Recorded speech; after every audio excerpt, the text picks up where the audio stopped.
I was bullied as a kid, so because, I was the creative one in a pretty horrible school. So the bullies pushed me into the dark room. The dark room encouraged me to start creating. I like being cornered. I hate having too much time on my hands because the conversation to me is as important as when it comes to taking the picture. I realised that they just don't want to lose each other, and that's fair enough. Some people die naturally, some people choose not to, and that's the choice part, and that's the powerful part. Don't Be Caught Dead, the show bringing stories of death back to life. Here's your host, Catherine Ashton. Today I'm speaking with Julian Kingma. Julian started his photography career at the Herald newspaper in 1988 as a cadet and eventually became the head features photographer for the Sunday Age for 10 years. Since going freelance, he has worked for various national and international publications, including Gourmet Traveller, Condé Nast Traveller, Harper's Bazaar, Rolling Stone, and the best of the country's weekend magazines, including the Australian Magazine and the Age is Good Weekend. Julian has also forged ongoing working relationships with the Australian Ballet, the Sydney Symphony Orchestra, and Penguin Books. He has a working association with publisher Hardy Grant, who produces the book Igni, collaboration between Julian and the chef restaurateur Aaron Turner, which received international acclaim. They recently published their follow-up book, The Hot Chicken Project. Oh, well, that's interesting. Julian has been awarded Quill Awards for Best Portrait and Best Picture Story, in addition to Australian Nikon Photographer of the Year. His work is regularly exhibited at the National Portrait Gallery in Canberra, where his work has been steadily acquired for their permanent collection. Since picking up a book about Arnold Newman when he was 15, Julian, a longtime drawer, discovered his true love. Working for the most part alone, just himself and his subject. He has never wanted to do anything else.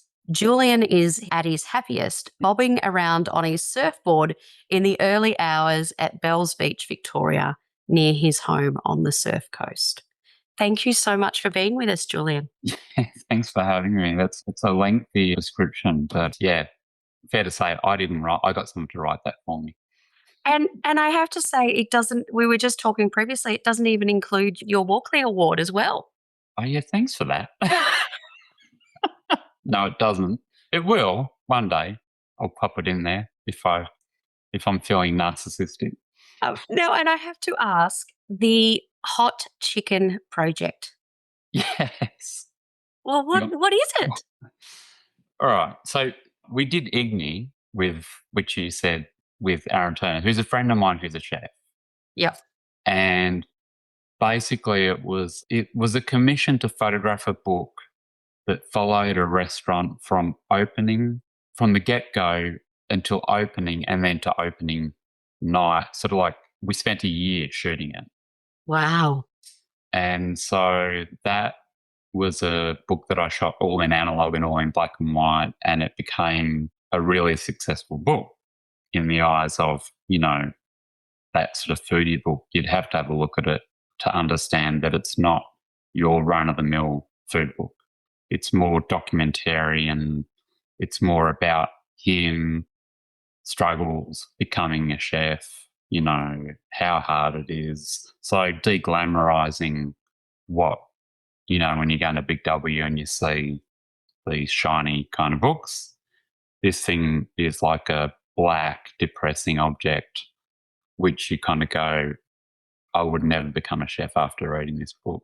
But it had the opposite effect. Everyone got inspired by it. And the Americans loved it, so they picked it up. And then the Hot Chicken book is a side project that was about Aaron when his kind of life fell apart. He went to Nashville and lived there and sort of got in touch with the sort of like the, Black America, where they made hot chicken. But it was their thing. It was... It's well documented. So he wanted to sort of make that and do that and make that his thing. He was sort of having a bit of a midlife crisis. And then he came back to Melbourne and he had this idea, I think I want to do this book about the origins of hot chicken. And I went, God, that's a hard sell. And so we went to Hardy Grant, and then they liked the idea. So we went to Nashville and we went there and did a couple of trips. And so again, documented that sort of, the people, and it kind of went broader than just the chicken. It was more about telling a story about, Black Americans and the origins of hot chicken, because we kind of commandeered that, but no one knew that it was such an important part to their culture and the way it was done and the specifics. It all kind of sounds very boring, but pictorially it was like he and I looked at each other and went, this is going to be a really great story and it's going to be a really great opportunity for photos. So we, Hardy Grant backed it and said, go and do it. I got back and went, I don't think I've got enough. So went back again and shot more people. And then, so that was the Hot Chicken Project in more words than expected. And tell me, it doesn't surprise me that something as simple and everyday that we take for granted as hot chicken is something that is embedded into a culture. Yeah. And it has become, something synonymous with, 3 particular letters in here in Australia, but, it has essence so much deeper. And I'm assuming more around the south of America, southern states. Yes, definitely. We sort of earmarked Nashville because basically that's where Aaron had lived for those couple of years. So he knew it intrinsically. But what we did was base there and then sort of, did little side quests to areas. Some places we'd prearranged, some places we went ad hoc and just, I would see something, or I would see someone, or I would see someone cooking, just like a family, like out on the porch. And I went, all right, we've got to stop here and we've got to photograph this family because this is why we're here. So it was, I was led visually and also led by Aaron's knowledge of where to go to find those visual sort of, things. So, and plus we're really good collaborators. We sort of have this really good connection where we can kind of go and look at each other and go, yeah, we're going to, let's stop. Let's do this. So he's a big advocate for not letting people get away with stealing ideas and, making them our own, KFC being the enemy. Tell me, Julian, what was it when you were young and you saw, that work by Arnold Newman? What was it that it attracted to you? Originally, I wanted to be an illustrator. So that was always, as a kid, I wanted to do kids' books. That was my dream. As a little kid, I was always drawing and making visuals and telling stories. But, pen and ink, generally speaking, pen and ink. And I thought, I want to make kids' books. I want to write stories. I want to tell stories with pictures. And I got to this point where I got so bored with it. It became laborious and I'd lost kind of that love of drawing. It was really odd. And not many people have this, and it still gives me goosebumps a little bit because that book was so important to where I am now. I just saw this photography book. I was doing photography anyway as sort of like a side class and loving that alchemy and that sort of, I was still making visual images, but that book, and I loved people and I loved drawing portraits and telling stories. And he was sort of well known as being a trailblazer for environmental portraiture. So unbeknownst to me, I didn't know who he was. I just picked it up and I started looking through it And, he was sort of like at his peak in like the 40s, 50s, 60s, and he was doing people like Picasso and Jackson Pollock and all these people that were no one then, but making these incredible environmental portraits. And I went, I think I want to do this. I think I really want to do this. It sounds like a lie. I quit drawing on literally that day and took that book home, and then basically went into the dark room. And I was bullied as a kid, so because I was the creative one in a pretty horrible school. So the bullies pushed me into the dark room. The dark room encouraged me to start creating, and then I just fell in love with that whole concept of taking a picture, processing it, and then watching it come up, rather than me,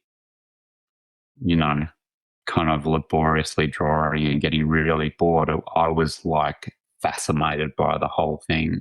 And I still am. Like, I'm still fascinated by, I'm not I'm not mathematical and I'm not a chemist and I don't know any of that, but that magic of the silver and the print still makes me excited. Whereas drawing was starting to go, oh no. And I was lazy too. I was getting really lazy with my drawing. And photography was like quick, as in I could take it and then I could have a look at it and go, don't like it, gonna do it again, or love it. So it was part laziness, part curiosity. It's so funny because hearing you speak, it's also an era where literally taking a photo, you had to develop it yourself. That's it. That's it. And I think that had it been, this is retrospectively, of course, because I'm 58 now, so I'm turning 58. But when, at the time, I didn't know any different because digital didn't exist. All I knew is that I loved the surprise. So I put the film in, I'd wind it on, I'd shoot it. And unlike now when, people check the back and they know, there's no surprise, there's no excitement. Like, but for me, it was like, ooh, I kind of like that panic. I'm an anxious person, but I'd realized that I thrive on that kind of what's coming, what's going to happen. What is this going to be good, or and then there is a lot of disappointment, of course, because I shot a lot of shit. But then out of those 36 frames, you might just go, holy shit. I think I love this, and so yeah, I was honing my skills, and then I just skipped classes and skipped more classes, and I became a mole and just lived in the dark and just developed and shot, voraciously, and yeah, and I still haven't lost that sort of wanderlust of you know finding things and connection with, and particularly people, obviously. I'm not a landscape photographer. I can do it, but I don't like inanimate objects. I like that connection. And I worked out that photography was not as lonely as, just drawing and being in my own head. I had to sort of connect with people. And I liked that backward and forwarding, like that dance. And I was kind of leading the dance, but I enjoyed that part of it. Was what I went, not only do I get to speak to people and listen to their stories, that would inform how I would photograph them just by listening to the way they talk and even gestures. And I realized that the drawing and the photography weren't that far apart. Mm. It was what I wanted to do with my drawing, I couldn't do what I really wanted to do, and that was to be less anally retentive and be a lot looser. And photography sort of gave me that. I don't know, it's sort of something clicked. And I still to this day don't really know exactly until when I kind of like therapy talking to you about it. But I don't know what the real reason, but I do know that it was about human beings. And because I was a bit of a loner, I think that I liked that bit, that connection. So yeah, that's kind of a long-winded way of how photography sort of took over my brain. And when did you discover that, you mentioned that landscape wasn't something for you? It sounds like that there was a process that you did go through, even though you said that there wasn't a particular time, but you knew that you liked that storytelling element. Mm, mm, When did, because you've still covered such a broad range, yeah, especially with yeah, the publications you've worked with. absolutely. So when did you really kind of, was it a particular incident or a particular story that you realized? Yeah, yes, I do know the answer to that. I think that when I first started as a cadet, which is, no longer and for those who don't know what a cadetship was well, it doesn't exist anymore. I guess the best description is an internship. Do you know what I mean? But at the time, I saw this tiny little ad for cadet photographer, Herald newspaper, and I threw together a really bad folio when I think about how bad it was. And I got that job as a cadet. So it's kind of like a traineeship, which basically meant I spent more time in the dark room printing other people's stuff and getting very depressed and despondent by that. But at the same time, I'm very dogmatic about when I want to do something. So in amongst doing that, I was also watching what other photographers were doing. And there was such a broad variety of things coming my way because I was printing out people's pictures that I realized what I did and didn't want to do. Mm. So I'd be excitedly printing a portrait, and then someone would do like a landscape shot that had to be shot for the newspaper or what it was. And I said, I'd do it. But I kind of went, yeah, right. So I love people in landscape. And then when I was on the newspaper, you had to do varying degrees of things, whether it be crime scenes. I did a lot of, you know, horrible door knocking and a lot of horrible jobs going to the races, car crashes, things that war, type things. And I just went, I know that I don't want to do any of that. I know that I do. And I used to look at the old inserts in the overseas magazines like The Independent, The Guardian, when they were, and we used to get them. And I used to open them and go, I want to tell stories like this. And I used to look at these photographers and go, oh, I want to do long form stories and I want to photograph people and different things. So that's what I want to do. So that's kind of where I put all my eggs in that basket when I was considering how I would pop out the other end. So yeah, I just kept hassling people and photographers about how'd you do this, how'd you do that, how'd you do that. And then luckily I had a really nice photo editor who sent me out on assignments. He goes, why don't you go and try it? And, it just happened that I was turning in good work. So I was lucky enough to get pulled out of the darkroom early of my 3 years and thrown out into the big world. And I still had to do all those things, but I was doing it, and I was making pictures and that was enough for me just to make pictures. I'd get to the other bit later when I, gained a bit more confidence. And then eventually I started to, say, can I do this one? But can I do it like this? And, it was a slow thing. And then I got a little bit more assertive and then, my images, I think, got stronger. And so, yeah, it came from newspapers and it came from generally having 10 to 15 minutes to do something and get it right. And I liked that. I like being cornered. I hate having too much time on my hands. Hence, drawing was too long.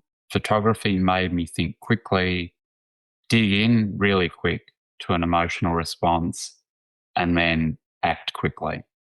And for some reason, I found that very addictive.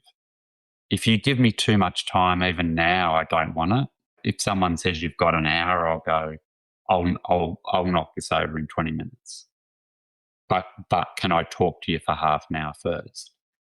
Because the conversation to me is as important as when it comes to taking the picture, if that makes any sense. Yeah, it does. And when did you realise that? Slowly but surely, when I worked out that, I mean, there was times when my hand was forced and I just literally had 15 minutes and it was like, we don't have time to do that. You just have to do that. But then I would get little glimpses and little bits of time where I would, I think it was a confidence thing. When my bylines started to come up a little bit more, I thought, oh, maybe I can just sort of go in there and, say, oh, I've got 10 minutes just to talk about what we might do, or what my ideas are, or maybe you can tell me what you want to do, and then I think that just sort of grew and grew and grew. And your byline, Julian, that's the little byline that yeah, comes up sorry, in the yeah, a newspaper? picture by Julian Kingma, yeah. Yeah. So I think that sort of legitimised in my head that I was a legitimate photographer. So I sort of took the reins a little bit nervously and would ask people, is there something specific that they would like to do or not do?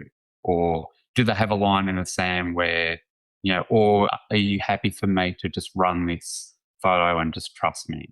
So it depends on the person, because some people are, all for it. Creative people love it. People who are a little bit gun shy or camera shy, that takes a lot more work. But that's okay.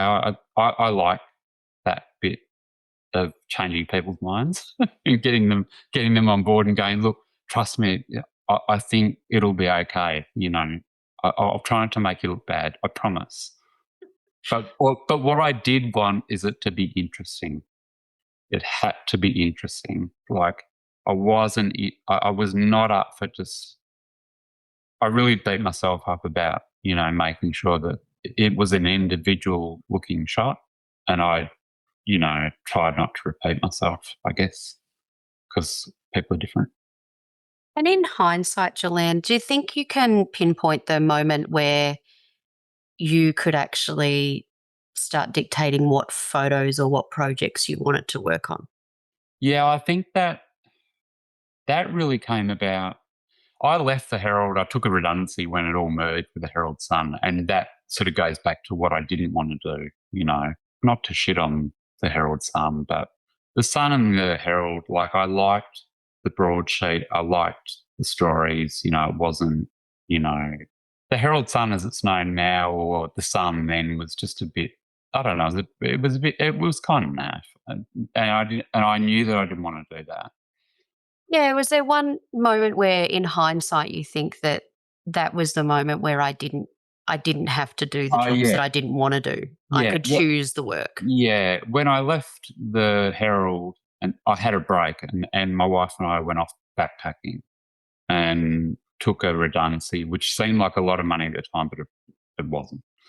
And then I was invited back to the Sunday Age as a freelancer.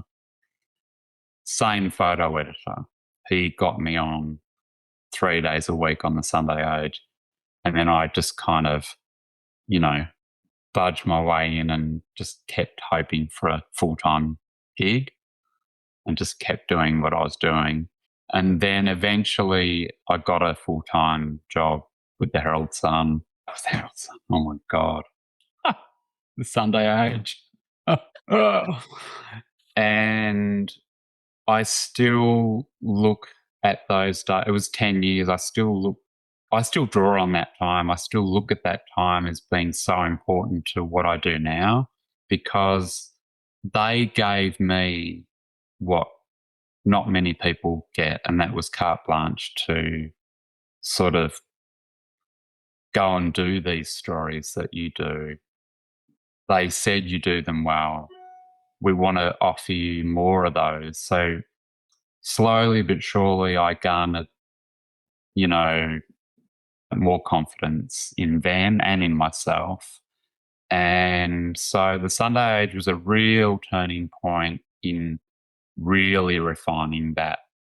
And that's when I went, okay, I'm going to take this really seriously. It's not like I didn't, but I knew that it was important to me and important to the person in front of me that I did this properly. So that 10 years was really, really important, even now, to what I do now. And I've been freelance for over 20 years now, and I still draw on the Sunday Age days. It still sits there. I still, lean into that and grab bits of it because, yes, I've done all that commercial work, and yes, it's got my handwriting on it, but it was kind of collaborative. There was art directors, editors, and that's fine. Like, it's good. Like that's that was good work, and it's still good work, and I still enjoy it. But the Sunday Age is one of those things that will never ever happen again. It will never, that will never happen again. That I know. So I had to sort of find my own way again and then reinvent how that looked. So then the Sunday Age kind of collapsed. And then again, I took off and went freelance and then went into magazines, and then same thing, same approach. And I'm kind of now straddling a bit of a strange space where magazines are now shrinking and everything's shrinking. And now I'm in this sort of area where I'm sort of like thinking about books and thinking about how else I can do this, and becoming more true to my own, like really true to my own work. And that's difficult because we need to work still to keep the lights on. So I can't indulge in that, but I am interested in it. So I'm in a strange space, and particularly after this last book that's just come out, like it's an even stranger space because that was such a long project, Power of Choice. And during that 2.5 years of doing that, I've watched the media landscape change so dramatically. Just even in that time, even in 2.5 years, it's changed again, and it's kind of frightening a little bit. I am neurotic by nature. What scares you about it most? I think there's the practicalities of it, and that is earning a living. So there's that, because, for as much as, I was lucky enough to have, I've been at this for so long that now what scares me is that there's less and less opportunities to do interesting work. There's less money. There's less people taking risks. There's more people. There's AI. There's a lot of things that can be done very quickly, but not very well. So what scares me is, I guess, that sort of people losing that emotional intelligence in work and money. Yeah. Yeah. And Because we've got to work. And commercial work, I still, like, I just shot 3 book covers for Penguin and Simon Schuster, and I still, like, that's great. I love doing it. Like there's still that going on, but it's just shrinking, and it's sad because there was so many magazines and so many opportunities to turn my hand to different things, but now it's just getting smaller. So I'm kind of going, wow, that's kind of really sad to watch it happen. To watch, it's a bit like a stonemason, watching his rocks become made by a machine. I still want to be able to tell stories, but how do I do that? How am I going to, I hate the word pivot, by the way, but how do I redirect my skills into something that where I can still have my DNA on it, but I'm still contributing to telling stories? So that scares me because the vehicles are becoming diminished. And can you tell us a little bit about, the project that you've just finished that did take 2.5 years, The Power of Choice? Talk us through that and people who will be unfamiliar with your work on that book and that exhibition. So the Power of Choice is basically about voluntary assisted dying, for those who don't know. So VAD for acronym. But it was during COVID and I was, hamstrung, stuck at home, and I had a lot of thinking time. And I really wanted to do something important visually, photographically. And I didn't know what that looked like. I had no clue. All I knew is that I wanted to do something. And I wasn't even thinking book at that point. I was just thinking I'd want to do a project. I don't know what it is. And again, I just happened to photograph a cover story for the Weekend Australian of a guy who was given the first legal papers to access VAD. And he had bowel cancer. He was given the go ahead. He could euthanize. And as I'm of Dutch heritage, and that's been going on in Holland for as long. And I've always had these jobs, as in the past, like back to Nitschke days when he was doing his thing. And then when I did this job, I got really fascinated by it. And when I was speaking to the journalist, I said, this is totally fascinating. And this guy, I'm so glad that he got to do this. And she said, well, if you're interested, you should reach out to Go Gentle, which is Andrew Denton's not-for-profit organisation, which, for those who don't know, he created that. And he had a podcast called Better Off Dead, and it predates legalisation within Victoria at that point because we were first. And she said, you should listen to it. So I listened to Better Off Dead, and I think it's like a 12-parter. And, Andrew is an incredible interviewer, as you know.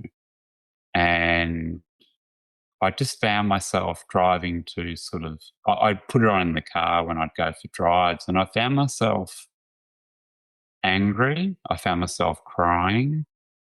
I had all these emotions about all these poor people that were being vulnerable and talking about, I just want to be able to die, and I've been given a terminal diagnosis, but I'm not allowed to do this, So in my head, I'm going, the visual part of my head and the anger made me think this needs to somehow be brought to life. And I didn't know how that was going to be, but I thought, maybe this is it. Maybe this is what I do. Maybe I try. Like, it just felt impossible at the time. Like, who's gonna let me do that? So I contacted Andrew, and they said, look, send a proposal. And they sort of were a little bit dismissive, because I know they always had people contacting them. So I bashed out a thing and sent my work off. And thankfully, and within 24 hours, I got a phone call, and one of the board members and Andrew had spoken to her and read it, said, we love this idea and we want to do it, and we will back you, and we will give you all the contacts, we will fund you. And then I did a Zoom with Andrew. It was me that was being self-doubting how this was going to work. And he said, no, this is going to work, and I'm going to make it work, and I'm going to make it work for you. So thank God for Go Gentle, because they're an incredible organisation, because they gave me all the information, and then I just started emailing people thinking, they'll just tell me to bugger off. And I was inundated to a point where I started to panic. So many people responded to my email, and I just went, okay, looks like we're on. I'm just going to start. I'm just going to start at the start, and I'm going to do what I do, and I'm going to pick one person off the list who sounded interesting and rang them, and then one that got the next and the next and the next. And then Go Gentle gave me other people to contact, physicians, family members, people who'd reached out to them, who'd heard about what I was doing. And then all of a sudden it sort of, amalgamated and it just kind of took off quicker than I could keep up with it. So I just had to go, all right, this is happening. And so they put me on almost like a pilot. They said, all right, photograph 3 people, and if we like it, then we're ahead. And I went and photographed 3 people, and they went, we're on. And so, yeah, thank God, because I couldn't afford to be sent around the country to photograph all these people that contacted me from every single state, saying, I know some person, I'm that person. My father's this person. He wants to talk to you. My mum wants to talk to you. My daughter wants to talk to you. And I would sit there responding to everybody, saying, just give me a minute, give me a minute. I've got so many people, but I will get back to you. And I would always get back to these people. And so slowly but surely, I just, started making portraits of all these people and physicians. And to Go Gentle's credit, they sort of curated it in such a way that it wasn't, because my biggest fear was that it was going to become ghoulish. And I felt like the one thing I didn't want to do was take advantage of people in their most vulnerable state, because I take that very seriously with everything. And I think, who in their right mind lets a stranger into their house with a camera when they're being given 6 to 12 months to live? Like, I still question it. Like, what kind of a person does that? And, that's going to stick with me forever, because I've met the most incredible people to this date. I don't think anything will top those conversations that I had with these people, above and beyond the book. These people are the people I miss. These people's conversations are what I miss. It's one thing to take their picture, but to sit there and, hit record on my phone and listen to their stories before I even pick up a camera was what I needed. And that's what I needed. And it just sort of it didn't fall in my lap. That's sounding like I didn't do any work, but I think that, a bit like Arnold Newman, there was a moment where I I'm very instinctual when it comes to that stuff. I'm not saying it's a skill, but when I get a feeling for something, I think potentially it might be, the right thing, and I have to go with my gut. My brain always gets in the way of, but if I trust my emotions, I'm generally okay. And tell me, Julian, what kind of person did let you in those last 3 to 6 months of their life? That's a really good question. I want to say courageous people, for starters, but I think people who were strong enough to put their own needs aside, which is crazy when you think about it, because, they wanted to tell their story to save one other person's pain. And I went, oh my goodness, it gave me faith, in this day and age where we're all battered by, bad things happening. It made me realize what I've always realized, that generally people are good. And I still believe that. There's a lot of news of bad things going on, but those people that let me in, for those selfless people, there's more of those people than we think. And so, that was really moving to, I never inserted myself, by the way. I would never say, can I do this? I wouldn't even bring it up. I was always asked. Some people I knocked back, some people I didn't, for various reasons. If I felt like it was for the right reason, I said yes. If I felt a tinge of family tension, or, someone was uncomfortable and I could really pick it, I just went no to that. But the ones that said yes, and their outer and inner circle were all for it, then I was into. Like, I went, yep, I will do that on the condition that everybody is happy that I be there, because, this is extreme emotional, upheaval. And, so when it came to those people, and with everyone in the book, not just the people who let me do that, I made sure that I made multiple visits, because I didn't want to just fly in, fly out and look like I didn't give a shit, because I did. And what I did work out was how lonely they were, and how sometimes they just wanted company. And that was really heartening to do that and also be able to photograph them. So, it wasn't a stretch to find that emotion, because I just let them lead the way. I just handed it over to them and said, what do you want me to do? What don't you want me to do? Is there a no-go zone? And I think 99.9 of every single person that I photographed, and not everyone made it to the book, obviously, was an open book, and honest. Thank God, I haven't had one bad email. I haven't had anyone say what you did was awful, because that was my biggest fear.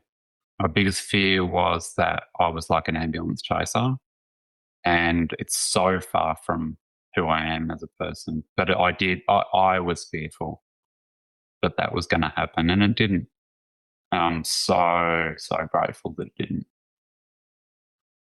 It sounds like, from what you've described, your career, and certainly what you're just talking about then in relation to your approach with ethical storytelling, it's been consistent throughout.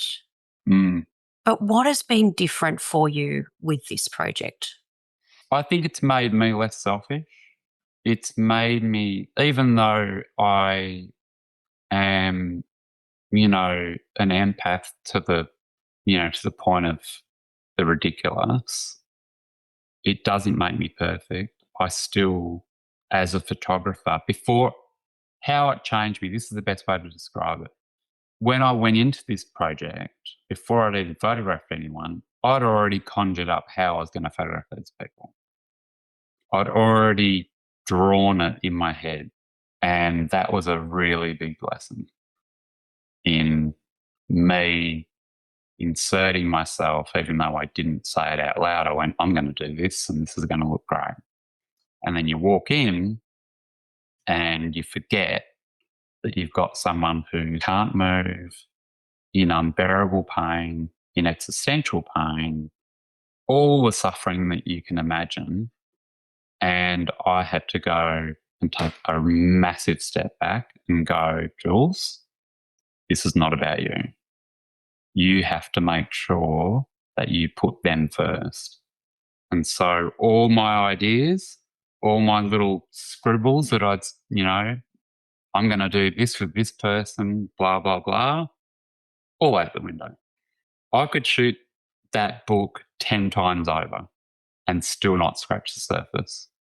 That's the weird thing about it, because there's so many people, there's so many millions of people out there who are going through this, that it's just not possible So, yeah, I was sort of judicious about how and what I did.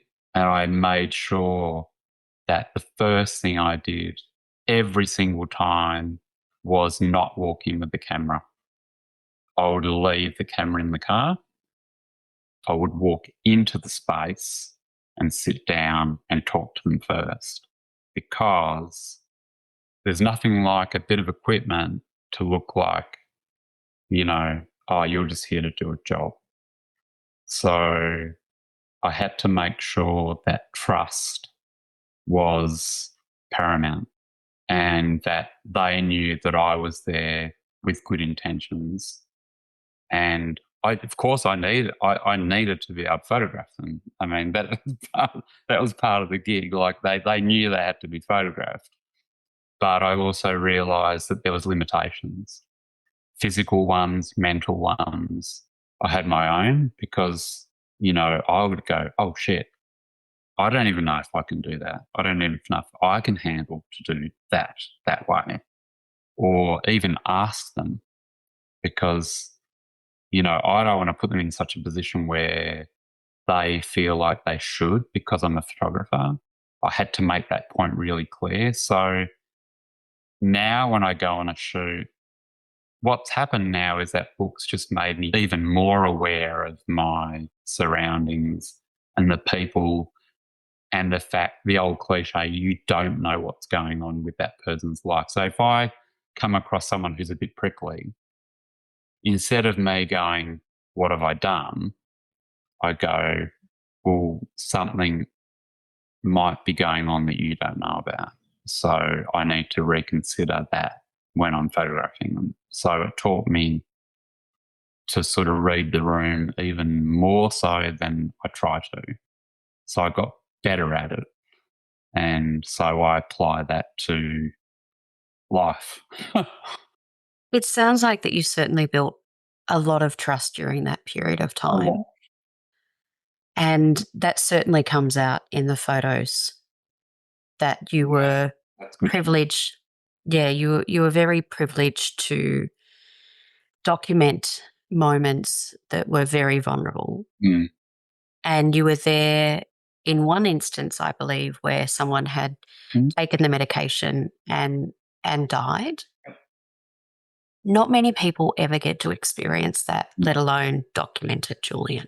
Exactly. Which is something that surprised me. And I know you and I talked about this the other day, that, it's not a matter of being desensitized. It just didn't occur to me. I just sort of thought, well, this is something. But then I went, oh my God, even all the people at Go Gentle haven't experienced what I've experienced. And they've been running this thing for, geez, I should know how long, and no one has seen what I've seen. They saw it through my eyes, and physicians have, obviously, carers, doctors, friends, families, but the outside world, not so much. So yeah, I was in a space that was, a tricky one, but I don't regret it. I don't regret being in that space. It hasn't affected me adversely. It's only made me more appreciative of people and what they might be going through. And I'm not just talking about illness, I'm talking about all sorts of things, whether it be mental health or just having a shitty time with things. So I've always been a patient person, but I think it's made me even more patient and more sort of resilient to, someone I might, it happens to me all the time. Like I'll walk into, someone's house and they'll say, you've got 10 minutes, be really spiky. And I'll just go, that's fine. I can work in 10 minutes. And then by the time I've sort of brought the temperature down in the room and they realise, and I've realised that they're just on high alert because they don't like being photographed, and I don't blame them because neither do I. So it's my job to make sure that they know that I'm not there just to, that I do care about how they feel So that's just amplified that and helped me even more so when I walk into a room. And yeah, that book's taught me a lot. The exhibition where I first met you last year when the book was released, I had the opportunity to attend that in Melbourne, and there was one particular portrait that you took of Liberty Pack. Yeah.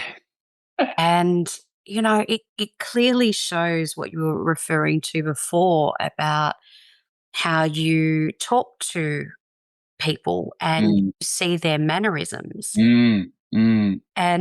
And the way she is posed in that photo, she has just such the beautiful, you know, wisdom of age on her face, as lined and relaxed. It is one of the most beautiful photos I've ever seen, ever. Oh, well, thank you. And do you know that I think Liberty's still alive? I think Liberty, well, I know for every single person in that book has since died or passed. I was at the powerhouse and I did say, I need to check with Claire Fellingham. I've spoken to her in Perth because I've got to go over to Perth, but I think she's still alive. And it's just, and I asked Claire, her physician, or when it comes time, or if it doesn't come time, she might die naturally, of course. I said to Claire, I said, how the hell is Liberty Pack still alive? And she said, you know what, Jules? It's because of Barry, her husband. You know, she was a yoga teacher. They used to do ballroom dancing together. Now she hasn't been outside in 6 years. And I thought I didn't think that was true. And then I said to Liberty, I said, is it true you haven't been outside for 6 years? And she goes, no, I haven't left this chair. And I thought to myself, how on earth can that be? And it's Barry, you know, because she's got no core strength because of her motor neuron, she can't walk. So Barry has to pick her up, sling her over his shoulder to take her to the toilet. And I realised that they just don't want to lose each other, and that's fair enough. You know, she did say, if I get to the point where I'm in unbearable pain and I can't handle it anymore, I will do this. I have no problem talking about it. I think I visited her at least 4 times in Perth just to get a gauge on what was going on with Liberty Pack, and just to go and say hi and check in and go and see her with Claire when Claire went and visited her. And yeah, like I said, she's so elegant. You know, she's so delicate, but she's like a broken bird. Yeah. Yeah. And what I think I love about it, and what I was drawn to with her portrait, is because it really does highlight the title of the book as well. Yes, it does. So, the power of choice, how did you choose that title? I didn't. I'd like to say I did, but actually there was a lot of titles going around, you know, Yeah, I'm sure there was. yeah. Well, it's not being fair on me. I think we sort of all we all threw things around. But I think it was Andrew who originally sort of cobbled that whole beautiful, you know, title together, because that is exactly what it is. It is the power of choice. And some people don't realize, for the uninitiated, because even doctors don't, there's still doctors that don't understand how VAD works.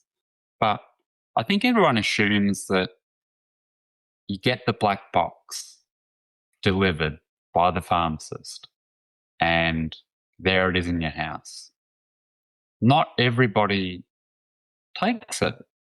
You know, some people die naturally, some people choose not to, and that's the choice part. And that's the powerful part. And what's been really great about the power of choice, and choice being to me, a very important word, is that it used to be even when I started, it was a real us and them between palliative and, VAD. It was kind of like, no, we can do this, and VAD, it was kind of like, you see, now that gap's closing, thankfully, because it shouldn't matter how that person dies as long as it's on their terms and they're happy and they're not in pain. The only thing that bothers me about things like that is that if you miss that window and you're incapacitated, then you're in a bit of trouble. So that's the only speed hump that I can see. I mean, there's many, but it's the big one. It's the big one where people hang on too long and then they lose capacity. So as long as people, I still say to people, I say, if people die without pain and without suffering and naturally, well, that's kind of the business that we should be in. And VAD is one of many options. It's a good one. It's a good one because from great authority, I can tell you right now that it's so peaceful, so painless, quick, and to me, it's humane because, the people that did stand in the way and get in the way and still do, and, we all know the Catholic Church have a lot to answer for when it comes to this kind of thing. And, who is it why is it anyone's business? It's the one bit that I still can't understand why people would not say, make all, we're all told we can make all our own choices, but then when it comes to something like this, it's taboo. And no, you don't have a right over your own death. And I go, well, that was what made me do the project. I went, no, I'm going to prove that you should have power over your own death. And how that comes about is entirely up to you. And so that's what I discovered. And some people did die naturally. And thank God no one suffered on my watch anyway. There was a few people that sort of held out a bit, longer and changed their mind, but I always checked in, and my first question to whether it be a loved one or a partner or anyone or a physician was, please tell me that they died without pain. That was my biggest concern. And the answer was always yes, thank God. But that's not to say that other people haven't. But in that 2.5 years, no one, some people took it, some people didn't, some people changed their mind, but the resounding thing was that it reduced anxiety within the person, So that's pretty powerful in itself, because everyone would say without doubt, every single person said, Jules, it's not that I want to just take myself out. It's just that I know that my anxiety levels now are reduced to such a degree that I know that I've got an option and that I don't have to be in pain anymore. I don't need to be a burden. I don't need to be this or that. I don't need to be taken to the toilet, lose my dignity. Can't blame them. Like, it's not something I'd want for myself. So, yeah. When you look at those photographs that you took, Jules, what is it that you hope people see? It's a really good question, which I haven't been asked. I'm going to take a beat on that. What do I hope? Someone asked me a sort of a similar question about the book, and I just said, I hope that it's a roadmap for people to realise that it's not, suicide, because that gets thrown around a lot, or it's not that their hand was forced. I want people to realise that there's a lot of moving parts and a lot of people who care for these people. It's not just this person is given this thing and they're sent on their way. It's done with such, tight guardrails and there's so much consequence that comes with it. I want people to realise that it's not a terrible thing. that it's not something that, you know, that people do, you know, make a rash decision. It's well thought out, and I hope people look at it and realize that there are options for people, or if you were on the fence about it, or that it would change someone's mind, or it would make someone speak up. And the other thing too is that the thing that I didn't realize is that the great thing that this book has been is like a, and I hate the word to use it as a tool, but there's so many GPs and doctors that still don't understand how this works. So, you know, we're trying to get this under the nose of every single doctor, carer, family member who's going through this, you know, and read it and realize that it's not this thing that they imagine, because I had my own imagination about what it was too. And I was completely, you know, even though before I did it, I was always pro, you know, voluntary assisted dying. I was never in any doubt, but there are people in doubt because they don't have the knowledge, or they don't understand how it works, or how it is tightly monitored, and people do look after these people. It's not done without any recall. You know, they don't, you know, you've got the navigators who are the conduit to all these amazing things. And even the navigators themselves have a huge role in, a bit like what I was saying. They just sit with these people and they explain it, and, you know, so that no one's in any doubt. So the book, I hope, covers enough, or the gamut is big enough for people to at least understand that how VAD works and how it shouldn't be a taboo subject. And it also opens up the talk about dying within families, where, because it is a scary conversation, because, you know, it's not easy to talk about. I still, you know, I'm still neurotic about, I still fear for, you know, my own health, and ask me when it's time how or what I'll do. I don't really have the answer until it's, you know, thrust upon me. So I think the book covers a good amount of diversity to show people who did, people who didn't, how it's handled, and hopefully people read it and realise that there's goodwill. It's not done to just, you know, without thought. It's very, very well thought out. And I hope, what I do hope is that I did justice to these people. You know, that was probably my biggest fear. And so what I want people to see is that I did a good job, and that I did it in a humane way. You know, VAD is humane, but did I succeed in showing that? You know, because there are people dying, let's be honest, but it's complex. Death is complex.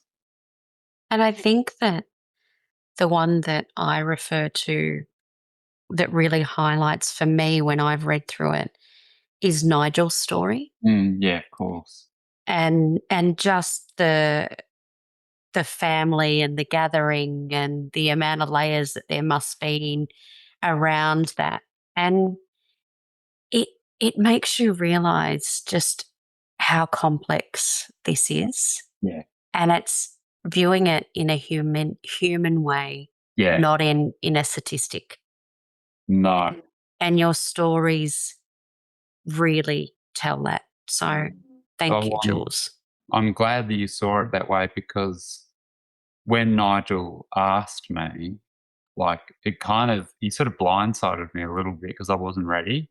The one thing I did know, though, because I've always said this and I've said it a million times, and I do repeat myself because some people haven't heard this story, of course, but I knew the minute I walked in to that household that Kath and Nigel, I was gonna love those two.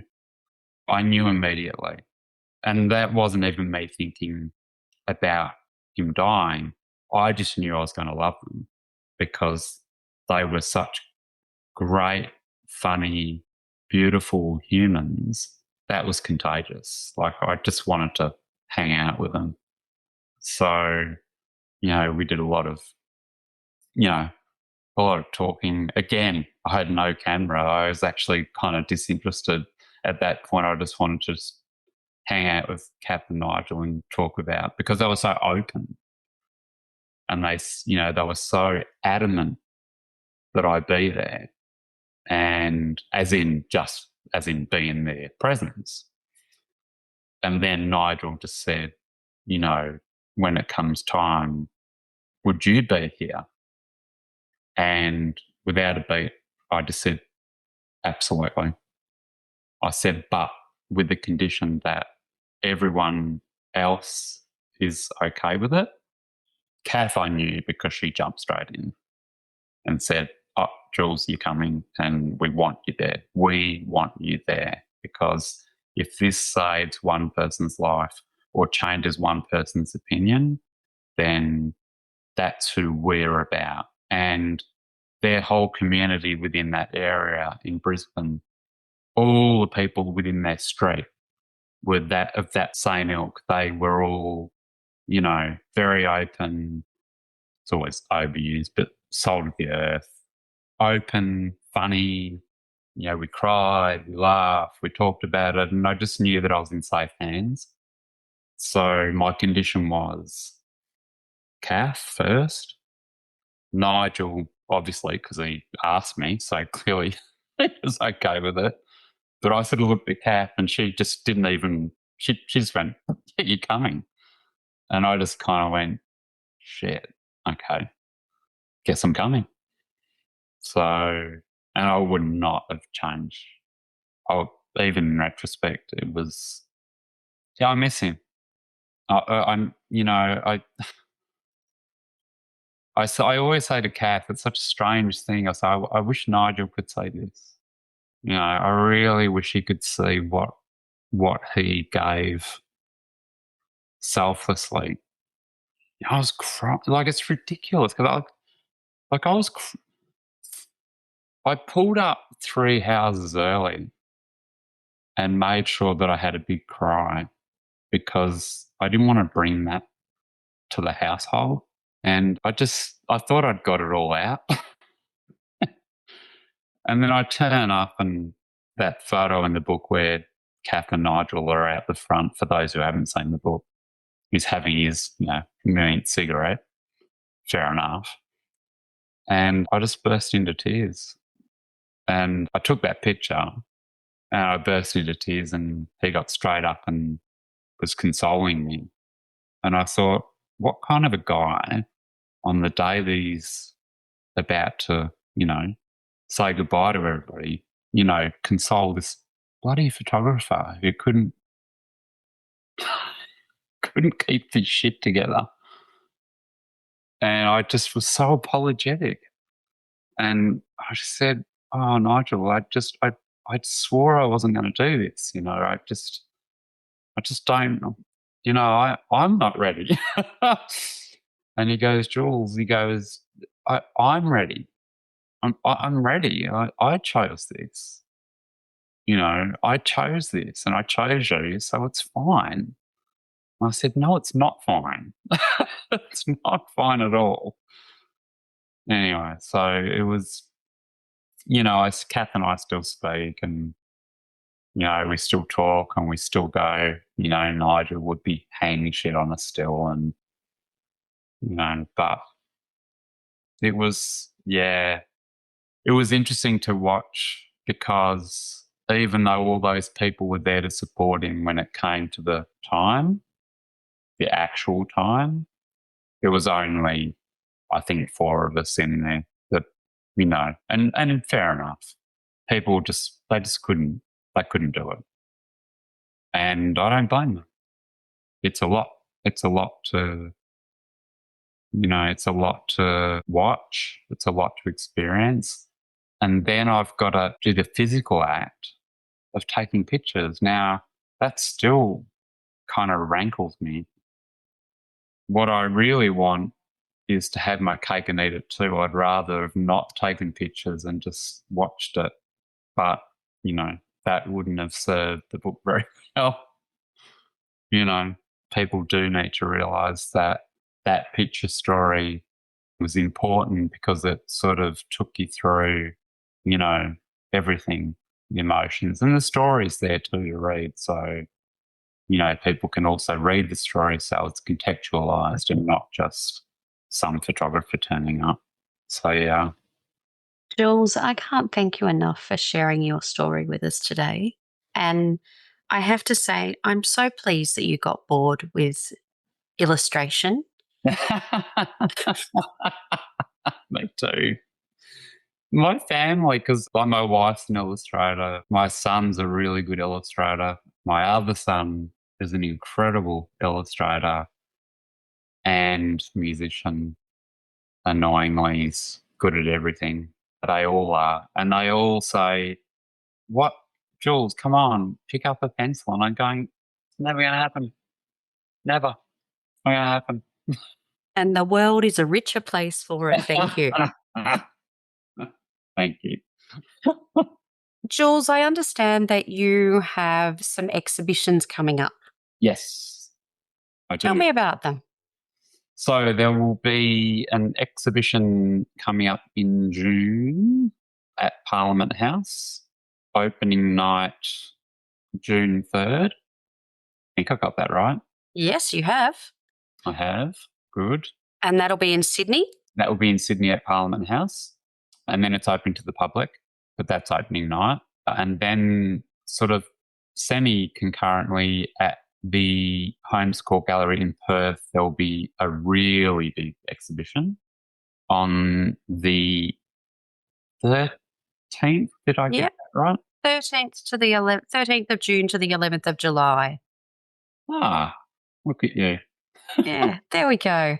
So what we'll do is we'll include all of those dates and those links in the show notes so people can go along, and also link to your website where they can buy the book as well. Yes, and also to Go Gentle. I think the best thing to do is to link Go Gentle and New South Publishing. Yeah, great. Because Fantastic. they're the two that are really sort of, Great. No, we'll definitely put those links on the show notes so people can get their copies. Yeah, amazing. Thanks so much for your time today, Julian. No, you're welcome. And thanks for having me. That was a really good chat. Don't be caught dead forgetting to subscribe. And here are some more videos we know you'll love.